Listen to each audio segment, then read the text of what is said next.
Já estamos ao vivo aqui para mais uma sessão do ciclo Joia 2022, começando pontualmente às 17 horas, às 5 horas, a sessão de hoje. Boa tarde, pessoal que está chegando pontualmente, que bacana. Como é bom ver a turma chegar na hora. Eu, às vezes, me atraso, às vezes até a gente é obrigado a cancelar. A gente teve algumas dificuldades de agenda recentemente, mas o pessoal já está remarcando e amanhã temos com o Gundolf, quer dizer, o ciclo prossegue. Mas hoje é um dia muito especial, com a presença da professora Maude Bonenfant, que é também uma iniciativa em parceria com o Escritório Comercial do Québec, em São Paulo, Escritório do Québec, em São Paulo, e a professora Maude Bonenfant é da Universidade do Québec, em Montreal, Departamento de Communicação Social e Pública. Ela lida com Big Data, comunicação, inteligência artificial, jogos e ludificação. Já vê que não é gamificação, é ludificação, redes sociais, semiótica, socialização online, tecnologias da comunicação. É o Departamento de Comunicação Social e Pública da UQAM, da Universidade. E a professora Maude Bonenfant, ela também é titular da Chaire de recherche do Canadá sur les données massives et les communautés de joueurs. Até 2024, ela é a chairwoman dessa cátedra canadense que estuda Big Data, dados massivos e as comunidades de jogadores. Então, a professora tem aí uma extensa carreira, muito reconhecida, diretora do grupo de pesquisa Homo Ludens. Todo mundo que estuda jogos já sabe Homo Ludens, a que se refere, né, do Huizinga, um clássico. Então, o grupo de pesquisa dela chama Homo Ludens, sobre as práticas lúdicas e a comunicação. Enfim, é uma extraordinária honra. It's an honor to host this meeting. I thank you very much, Professor Bonenfant. I've just done some introductory remarks. I see that we have several fellows who are already live with us. Heloísa, boa tarde. O pessoal que está chegando pode se identificar e fazer perguntas, né? So, everyone here is really watching what's going on now globally in terms of crisis, war, COVID. I mean, I've never seen such a perfect storm, as some people say. It's a perfect storm. Heloísa, William Valério, boa tarde. Obrigado, pessoal que está chegando. So it's really a critical moment. And then in the midst of all this unbelievable chaos or crisis and destruction and death and all that, the metaverse comes up as a second sun, maybe a new sun is rising. Everyone has been caught, of course, because Facebook recreated itself as an entity into Meta, and now we see in the news every day, Facebook is being hit by lots of discussions in the last couple of years. So, what kind of risks and opportunities are there, especially when we think about our children, teenagers, young adults who are suffering the worst the effects of the crisis because unemployment is so high. And maybe if you want a career as a worker in the metaverse production lines or supply chains, global supply chains, maybe there will be a studio, game design studio in Montreal, connected to a student that is here, that's come out of Joia, out of one of these projects, and then who knows, 3 years from now, 5 years from now, there might be a global supply chain for content creation in metaverses. We are just in the beginning of a very impressive change. Games for Change is about, how do we understand games and ludicity and ludification in this context? So, Metaverse, what's it all about? Where are we going to? What kind of changes that we all feel, of course, lots of opportunities and perspectives. On the other hand, there's also criticism and skepticism. So, I leave the floor to you because I just wanted to provoke our audience and bring them in tune with the issues that we hope we will just kick off discussing with you today, because we really would like to move on next year, next second semester next year, improving this metaverse construction, because it seems to be irreversible, or is it? I don't know. Professor Bonenfant, merci beaucoup, and the floor is yours. Thank you very much. So thank you, Gilson, for the invitation. I'm really happy to be here with you today. First of all, I must apologize because of my English. I come from Canada, but I'm from the French part of it. So probably I will search my words and have some hesitation. So please forgive me the difficulties I could have to speak in English. But I will try today to talk to you about metaverses, promises, and risk. As Gilson told me, it's a relevant topic for you, so let's try to dig in it together. So to get an understanding of today's metaverses, we can go back in history to the end of the Second World War. So when I work on a subject or an object, I love to make an history to understand where the object come from and what are the ideas or ideology behind the construction of that object. And to better understand the history is a way to better understand the object, so the metaverse of today. So we go back very far away in the end of Second World War, where a lot of people were very traumatized by the Second World War. And some of the researchers wanted to avoid another war. So there was that idea of making a better world through technology, like if the technology can help us to prevent the war. And there was, in that kind of melting of ideas, the foundation of cybernetics as the study of control and communication in the animal and the machine. So it was with Wiener, but most of it after with the Massivos conference in the 50s, we think about how to bring together different disciplines and science and to think about that. In between, there was the creation of what we can call the first computer, so the ENIAC in 1946.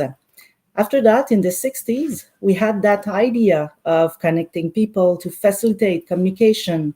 There was that global village where people are interconnected through technology and media. So we were with Marshall McLuhan from the Gutenberg galaxy to the Marconi galaxy. What it means that we were in the print techniques, from the print techniques to the technology of communications beyond and media. So in between, we had the birth of ARPANET, who was the first wide area packet switch network, who is the ancestor of the internet. So we see that the technology is evolving very fast at that moment. We also had the idea of promoting social and community values. There was, in the 60s and 70s, the counterculture that put forward the human being and his relationships with the community, nature, and the world. We have the very well-known peace and love movement, where the connection between people and relationships and human being were very important and in the center of the way of they were thinking about the world and the community. And in between, we have the creation of the community memory in 1973. So it was the first public computer-based bulletin board, which was used to make public news and advertisements from the community. So it's really the same as a offline built-in board, but it was for the first time with a computer. And there was really that idea of bringing together interconnected the people to forge the community through the technology. And that goes with the idea in the 70s of making computers accessible for the good of the people. So there was, for example, the Homebrew Computer Club was a place where a lot of persons interested in the computing technology were working together and have brainstorms around the technology. It was pretty much geeks that were hacking the computer, but they really want to make accessible that technology. And Wozniak particularly work on that idea and believe in that idea. So we see the first personal computer, so the birth of it in those years. And then in the 80s, we had that feminist idea of fostering inclusiveness and diversity through computer technologies and internet, like a way out of stigma, stereotypes, discrimination, etc., to go away from what we have as a reference for the human corpse. So to go away of that. So there was the Cyborg Manifesto in 85 by Haraway, and she told about the cyborg as a cybernetic organism, a hybrid of machine and organism, a creature of social reality, as well as a creature of fiction. So all those ideas was a way to go beyond the society and to rethink about the society through technologies and how the technology can help us to make a better world. Of course, all those ideas have a dark side in their actualizations, but let's continue our history. We will see it probably with some metaverses and how it become at the end. So there was some developments and generalization of access to technology during those years. So we had the TCP/IP protocol in the 60s, very important for the internet.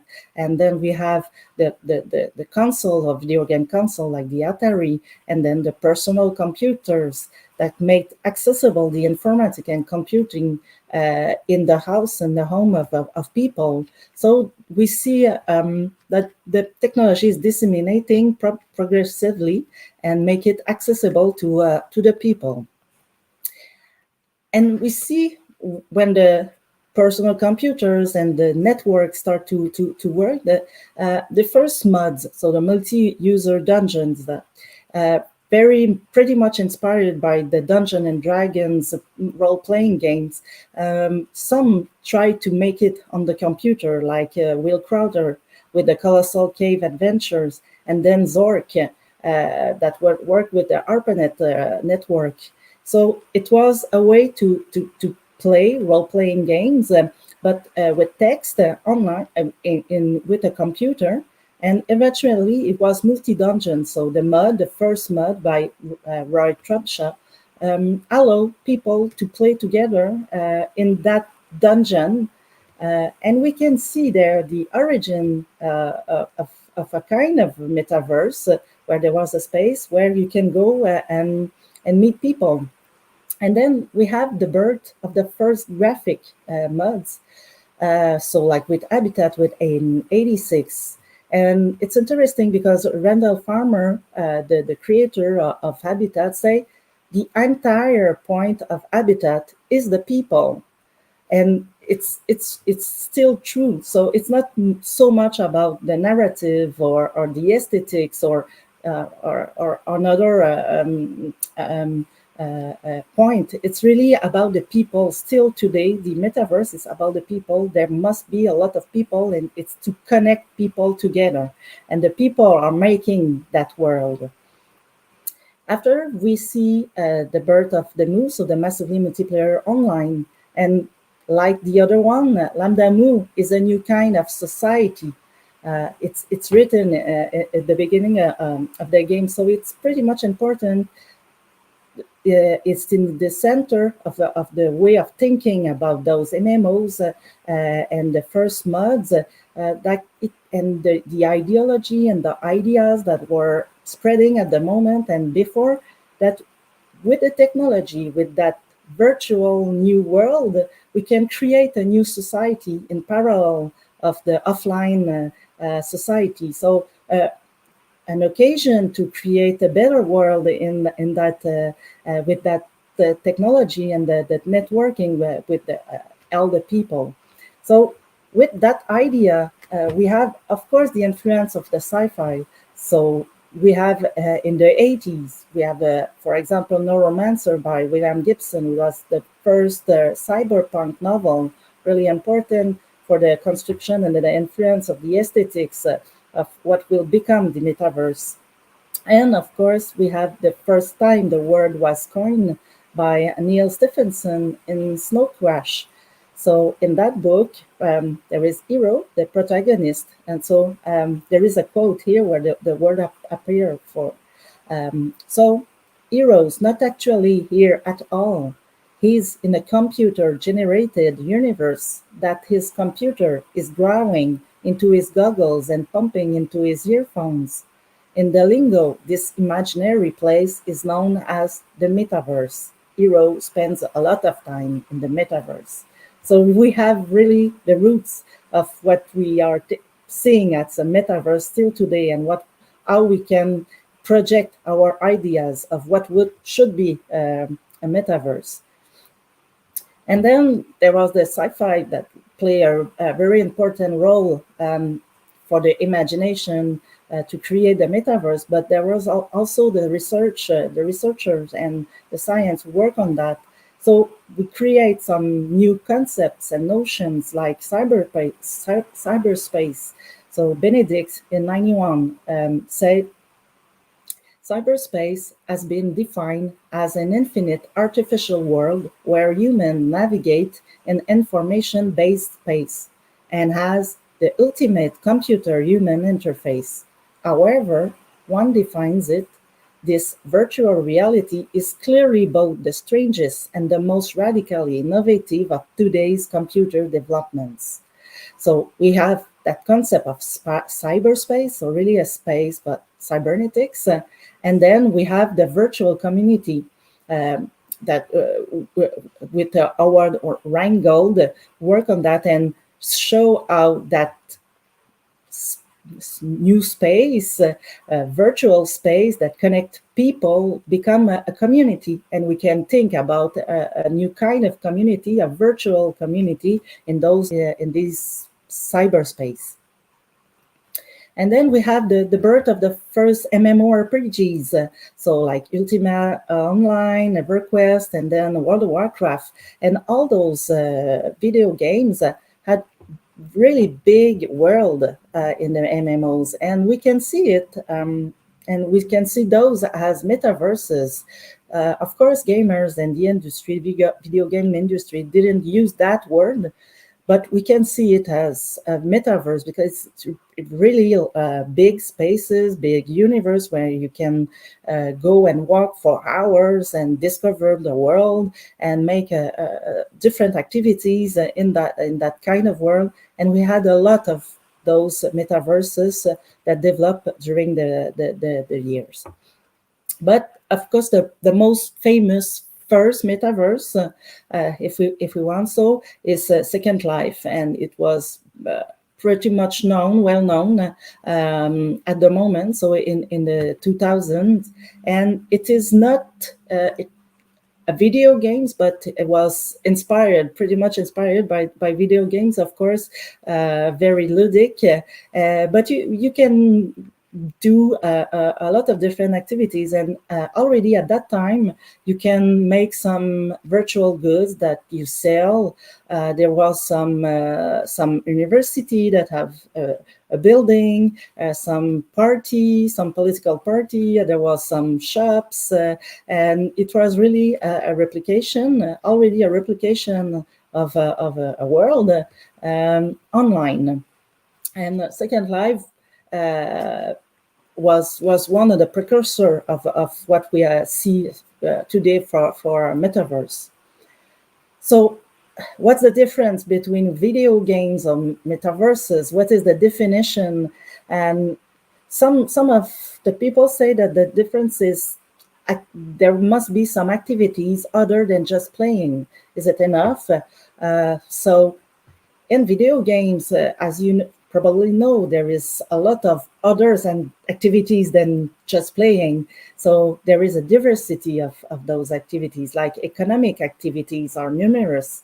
For example, sales of purchases of avatars and items, in a legally or not way. So for a long time, we see some people are working to play and then sell. We talk about gold farming in the Chinese prison, and people who were just playing to sell that avatar or the in-game currency or some specific items. And there was really since a long time an economy between offline and online, so for the real money, and it's already present in the video game. So it's another activity than gaming.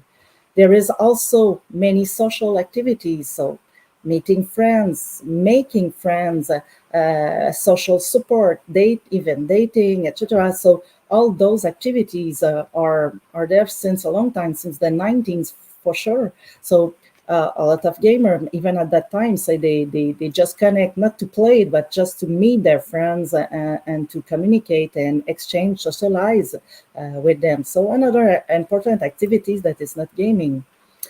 Another example is cultural activities. So also for a long time, players can create some machinimas. So even some creators that are not players are going in video games to make some short movies called machinima. So they use the engine in the video games to create a short movie and to record it.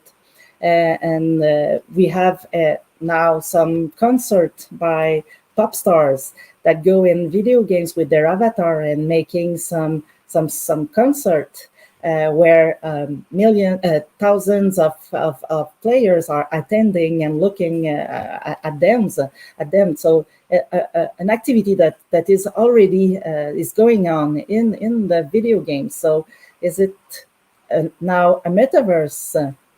So I won't answer the question, but we can see that there is a big influence of video games, but also of social media on the development of metaverses. So video games and the participatory culture resulting from the Web 2 and the DIY and user-generated content movement have created a favorable context for the development of metaverses, because gamers are used to produce, to participate, and I won't have time to explain that example, but Doom in 1993, so a long time ago, is already a good example of the participation of the players in the industry, in the community, in developing some maps, some tools, and so they participate a lot. There is the big movement of modding, very popular, the fan art, and just the way the social media are working. So you have to participate, even if it's just a thumbs up. You participate on them. So that movement of participatory is very important for the spirit of the metaverse, that the people go in the metaverses and participate in them. So now that we have some historical events and some explanatory factors have been presented, let's see some kinds of metaverses. So I try to separate the model of those kind of metaverse pretty much by the business model. So the first one is the as a service metaverses model. So in the game industry, we are used to the game as a service. So it's nearly the same. So we have Microsoft with developing Mesh, the Metaverse Mesh, and Microsoft is the owner of a lot of big video games, but video games that can be considered as Metaverse, like Minecraft, Elder Scrolls Online, World of Warcraft. So all those games and the buying of Activision Blizzard by Microsoft make Microsoft able to develop a metaverse because they have the knowledge and the expertise to develop it, and they are combining with all kind of tools. For example, working tools, some video conference, but also all kind of informatic tools. So there will be probably as a service model, though. So you can pay to enter or to profit from those tools and the metaverse. And it's pretty new news. So it's not a long time ago. So in May and June, the Sony and Tencent reveal a little bit more about their project to create the metaverse, but we still don't know very much about it. But Sony and Tencent are two of the biggest video games company, so they have the expertise and the money to develop the metaverse on the same business model as a service. So those companies are working on that kind of model to show it, to propose it to the gamer. But of course, what is the risk of those kind of models? So the risk of the model metaverse as a service. I took another kind of example to show you. It's not in the metaverse, but it's new. It's a couple of days ago. There was a scandal that BMW had heated seats as a service model. So even if you buy a BMW, to have the heated seat, you must pay each month some money to have it. So the connected car companies now charge owners to use physical hardware they already bought. And of course, some of the consumers are pretty angry of it, because when you buy a car, you don't think you will have to pay to have the seats, the heat seats. But after that, what it will be to put the keys on it and to drive and to put some fuels, you have to pay each time you are using something in your car. So it's that risk, that kind of risk that we can see for the as a service metaverse model, that you have to pay for everything. So not just a subscription to go in, but then to make all the activities that you are used to make normally, you have to pay. So you are used to meet your friends in a place in the metaverse, and now you have to pay to enter.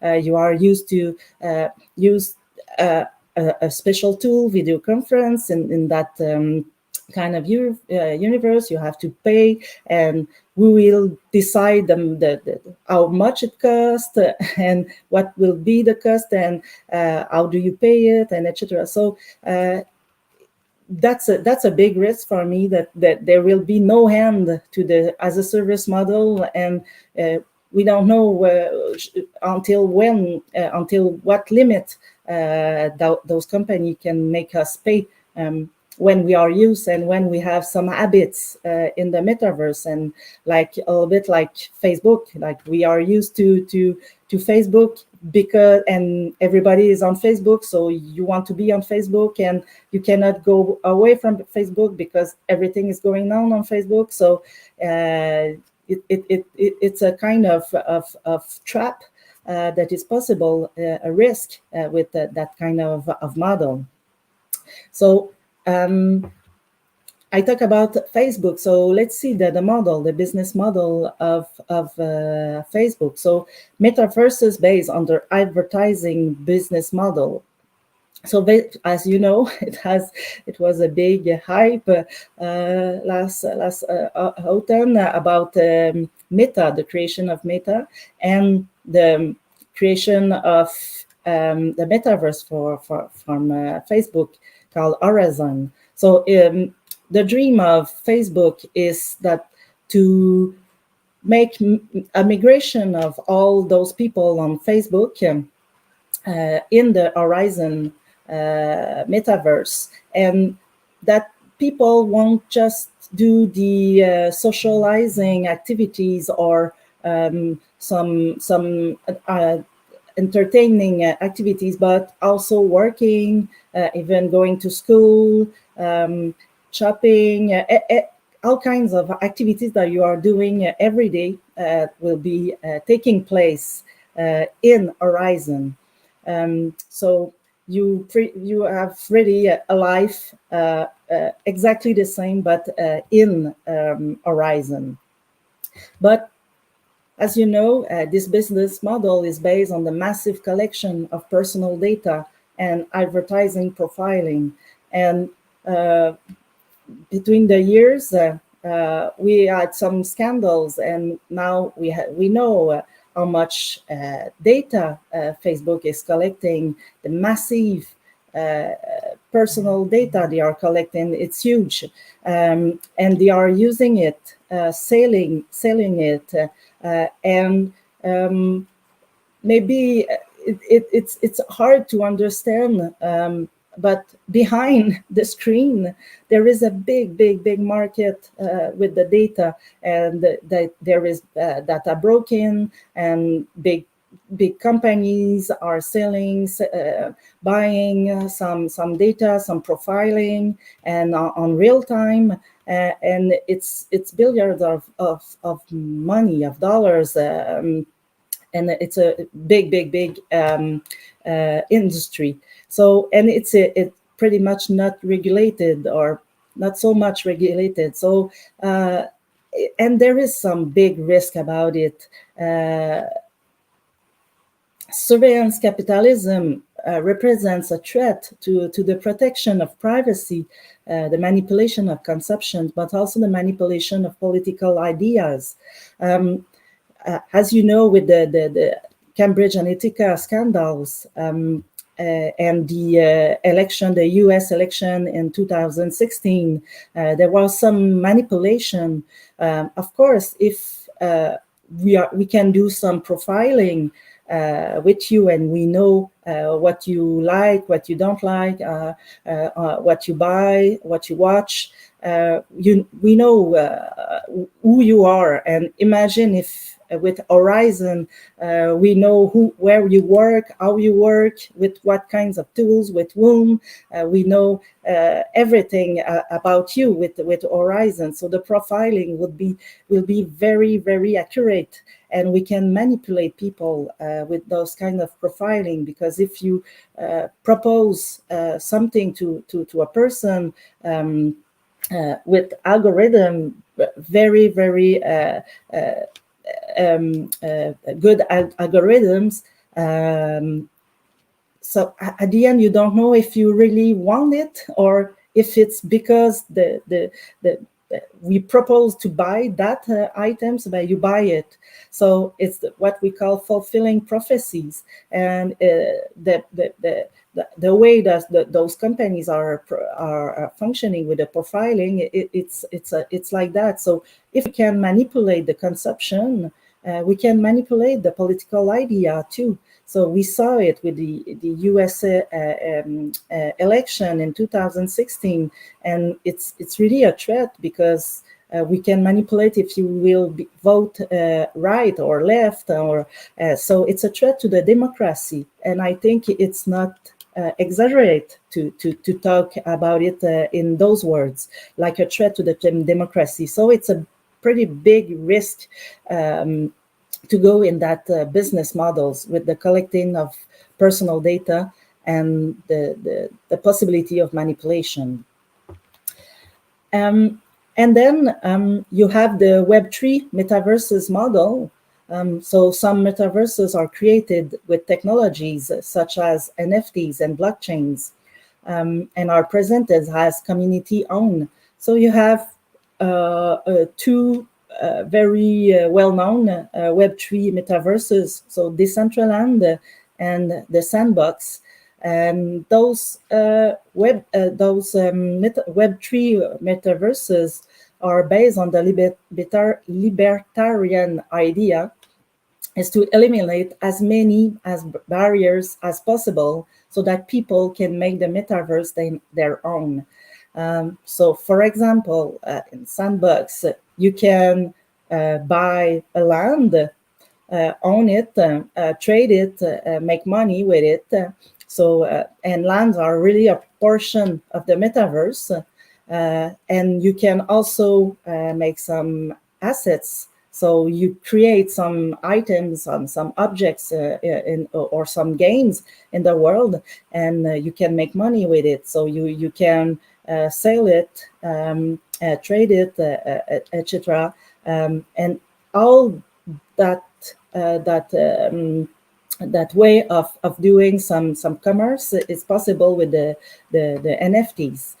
And Decentraland will explain that it's possible to govern that kind of metaverse through what is called DAO. So the Decentraland DAO is a fully functional, decentralized, autonomous organization where token holders can vote over decisions that impact on the content and future operation of the platform. And it seems really democratic because every people in the metaverse that owns some land assets, some tokens in the metaverse can vote on decision. And the decisions are really various. So it's really about the development, the ruling, what is allowed, what is the next step of the development, and so it seems like a democratic dreams, like a way to empower people and to be free of rules about from the government of the companies, because officially it's not owned by a company. So it looks like a dream. But there is risk with the Web3 metaverse. The idea of freedom of creation, of commerce, of etc., of the metaverses becomes the digital embodiment of neoliberalism. So, for example, the Sandbox, but every metaverse, Web3 metaverse has its own currency, and you can own some currency and trade and bet on if the currency is going up or down, like the real money, and that virtual currency has a real value. For example, here the Sandbox, the currency is the sand.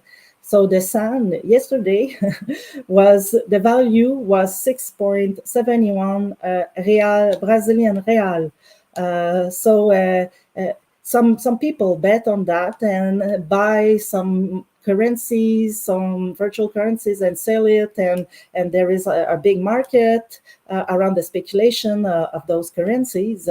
The same thing with the land that are sold. So real estate speculations with the artificial creation of land scarcity is possible in those kind of metaverses, because normally the metaverse, because it's digital, could be infinite, but in the Web3 metaverse model, of course, they delimit the territory to provoke an artificial scarcity and to make the price going high. And of course, when a big celebrity is buying a land in a metaverse, everyone wants to buy the land around it, and so the land around the celebrities, for example, have a bigger value very fast, and so the speculation can go really with a lot of big money, and of course the companies too wants to go around those celebrities, for example, because it's publicity for them too. The people will go and to see, for example, the house of Snoop Dogg in Decentraland, and see what is going on, and see his avatar. And so the companies wants to be around that house of Snoop Dogg, because there will be a lot of people, and they will probably buy some things in the shops around. So there is a lot of speculation with the lands, and of course it's also a way of increase the consumption, because offline companies like Adidas, Nike, and Gucci are already in those metaverses and are creating some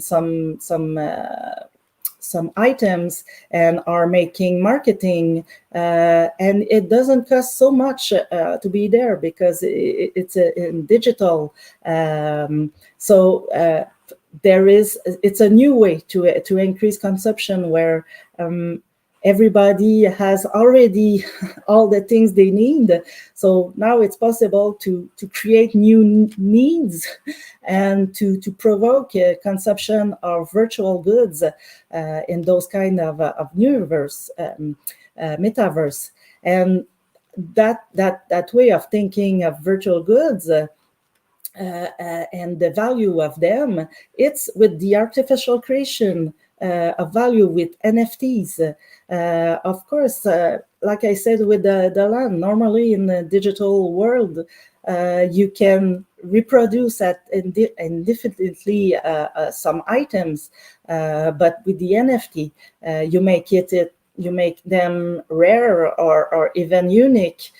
So there is only one item, and you can sell it with big money, because it's unique. So for the companies, it's a way to sell more things in those kind of metaverse with the NFT and the blockchains technologies, but also for the people who can go and make some items and make money for them too. So a dream of a more democratic universe, world where people can vote, and where the people are empowered. It seems that it becomes more a way of making money, and a new way of making money very fast, because there is a lot of speculation. So the risks are great in that kind of model. It's really a place of speculation, and even JP Morgan, the biggest bank in US, are interested in metaverse, are already in Decentraland. And so JP Morgan says the average price of a parcel of virtual lands double in a 6 months window in 2021. So it jumps from 6,000 to 12,000. So even JP Morgan seems to say it's interesting to invest in those kind of metaverse where the speculations is really high. Metaverses also as a place of consumerism, as I said. So the metaverse to produce, publicize, and sell digital items and assets. So again, JP Morgan say one of the great possibilities of the metaverse is that it will massively expand access to the marketplace for consumers from emerging and frontier economies. So if we are saturated to sell things, now we have new virtual market where we can sell and continue to sell and provoke consumption. So you see the risk of Web3 metaverses. Their entire speculative economy is based on the popularity alone and does not create real value. On the contrary, We can think about the destruction of the environment through energy consumptions with those kind of technologies, with the extraction of raw materials necessary for the support. So the computers and all the technologies waste, produce, etc. And we are in a climate crisis, so we should think about those kind of very important issues, and those kind of technologies with cryptocurrencies and NFTs and are part of the problem, and we should keep that in mind when we are thinking about metaverses. So, from the utopia of making a better world through technology, connecting people to facilitate communication, promoting social and community values, making computers accessible for the good of the community, fostering inclusiveness and diversity through computer technologies and internet, like the first part of my presentation, we go to the dystopia of the digital embodiment of neoliberalism and consumption, the surveillance capitalism, and the threat to privacy, free will, and democracy. So it doesn't seem so utopian at the end with those kind of model. So there is a lot of big risk. But is it some hope? I don't know, but I know that we can dream of it. What about dreaming of the utopia of a single metaverse? So like the WWW model, the World Wide Web Consortium is an organization, public, and it was at the birth of the Web 1, and it's still a public and non-proprietary and regulated and accessible, and etc. So can we think of a public metaverse, non-proprietary, regulated, accessible to all, which promotes human rights and community values? So to have those kind of dreams that we can see some roots in the 40s, 60s, 50s, 60s, 90s, and until today. So would it be possible? I don't know, but it will be great, I think, because I talk a lot about the risk of the metaverses, but there is a lot of advantages and good things about metaverses, and we have seen with, for example, video games, and we have the experience, and we know what is good and what is bad for the people. And for example, an advantage of the metaverse, of a single public metaverse, would be making culture more accessible, making theater or museum more accessible to people. Me in Canada, I could go to a theater from Brazil and see what is going on, the Brazilian culture, or some people who live in remote areas could go to the theater or the museum. People who cannot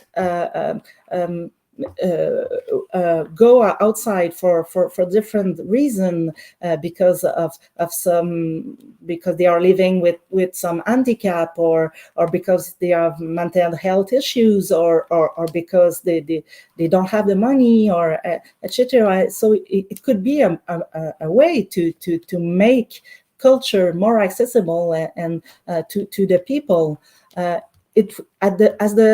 same way, it will be a possibility to make education more accessible. So we can think about schools and universities in the metaverse, and where people can access to course, go inside classes, free classes, why not, and conference by professors, and make it more accessible to people. It will be possible in the metaverse.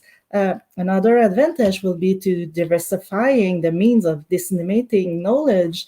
We can think about some great libraries with books, with new kinds of books, new kinds of way to interest our kids to the knowledge, and to make it more accessible and to think a new way of presenting the knowledge in a society where there is a lot of fake news. It will be maybe a good way to inform and educate the people with this kind of metaverse. And of course, we can go back to the roots of the first mod. As I show you, it was about people. It was about a society connecting people to foster online social relation. And even JP Morgan in their report, they say, from a social perspective, the development of more immersive virtual experiences is helping people to build communities based on shared values and to express themselves in more authentic ways. So why it will be a great way to connect people all around the world from different perspectives and realities through that metaverse. And of course, it will be a way to better protecting our children, our teenagers, but because at the moment they are not protected. There is just a few regulation and they are not strong enough. And it's for me, I think it's a real threat for our children, and we have a responsibility to protect them really pretty much better. So if we have a metaverse with regulation and moderation, because at the moment, who is telling the rules and who is applying the rules? It's a very vagueness at the moment. So we have to have a really some regulation to make the metaverse a good place to be, even for our children. So maybe I am dreaming. I know I am an utopist, but there is one model of a government ownership model of a metaverse in South Korea. So it's really the government, but the South Korea has a long history of investing in technologies and video games and cultures, and it's not surprising that they are investing in the metaverse. But it's not perfect because they are doing it with the industries, and the companies are very present, and there is some consumptions and selling and some issues about collecting private data, but it's maybe a beginning of a model to think about. So let's dream of a public metaverse, non-proprietary, regulated, accessible to all, which promote human rights and community values on the aegis of United Nations. Why not? Of course, it's a dream, but it's my dream. Thank you very much. Thank you so much. What a hopeful promise, really. Promises and risks. There are, of course, serious risks, and you stressed very properly. And also the promises actually depend on lots of maybe political will, a little bit of culture. We are facing exactly the same challenge right now at the University of São Paulo, for instance. We have received an NFT, and so there's all this brouhaha about doing the university's metaverse, but that's a public university, so it's the University of the State of São Paulo, and then the governance issues come to the fore. They are very, very challenging. New forms of governance, new tools of governance, new requirements for transparency, participation, diversity, and all that, without any broad regulation. Although in Brazil, we can say that there has been some progress in terms of regulating the civil society's protection, and also for children and teens. But one thing, Brazil is famous also for putting it all in the law, but not in practice.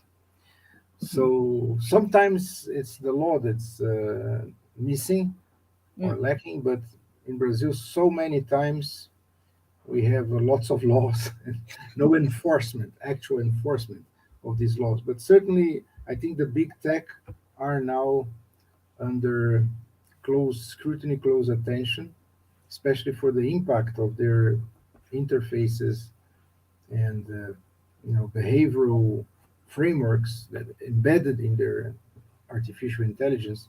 They have been warned openly since at least last year, clearly, about the impacts on especially girls. There's lots of issues for girls and women in these game spaces. So yes, there's lots of human rights challenges associated to, being in relationship with a robot. It's a form of artificial intelligence, depending on the situation or the type of health support that you are getting or you are paying for. Because maybe it's free, but then it's under contract with certain secretary or ministry of health that has some hidden interests in promoting that kind of solution for some peculiar reason, sometimes corruption even. Who would say that? So in Brazil, if it becomes metaverse as public policy, the regulatory and supervision that is required in order to enforce this is really very, very important. I see in my classes lots of people coming from law school. So I think that there is already an awareness of these challenges. But we have lots of comments here. Yanti Betty, great presentation. He says here, the topping dream of learning. That's Eloisa Bidoy, a great presentation. So I would like to, we are close to the limit of our session. I just want to put one question forward, and that is of a geopolitical nature. Because of course we have now not only these issues that are related to the lawlessness or the, in a sense, libertarian perspective of, maybe some kind of natural selection, digital selection that will take place. It's already taking place because those who have worse access or not access at all, they are suffering the most, be it for credit, for employment, for health services, and all that. But I would like to add just one issue here and enjoy your analysis, and that relates to the geopolitical dimension, because beyond all those issues, we have now a kind of digital divide from a nation state or even hemispheric project. So we have all this China bashing, and now Russia with all its action that also has ignited, so to speak, lots of virtual strategies, virtual war strategies. And of course, the NATO and the US, they represent clearly one major, I would say even matrix for all these technological development over the last 100 years or 50 years. Your historical presentation was great. So how do you see this geopolitical chess? Does it help what's going on? Because the United Nations, of course, you are pointing to the geopolitical ideal of a universal reason, peaceful, getting this kind of consciousness, getting to be conscious of itself, and then everyone sharing in this universality.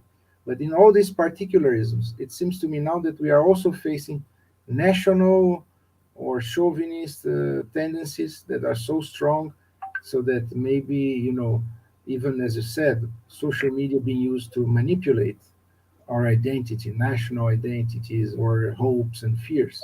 So how do you see this? Do you see really in the horizon, let's say the next 25 years, that a new digital United Nations will come out?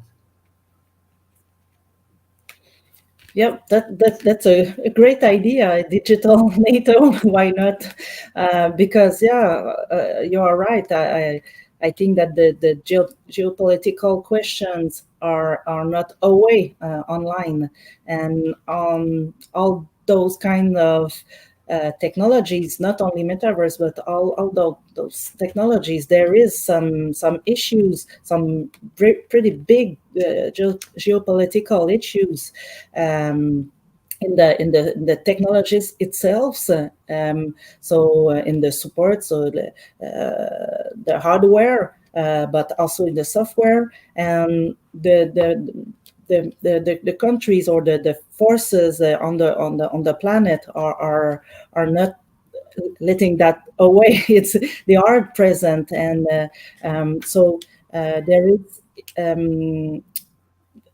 different way of seeing it, but there is already a war on that is online on the internet. So there is already a lot of hacking and a lot of data collecting and a lot of surveillance and a lot of those kind of big issues, governmental issues at one point. And we know that, but I think what is interesting that you are pointing out is that those real issues are building some false imaginary that are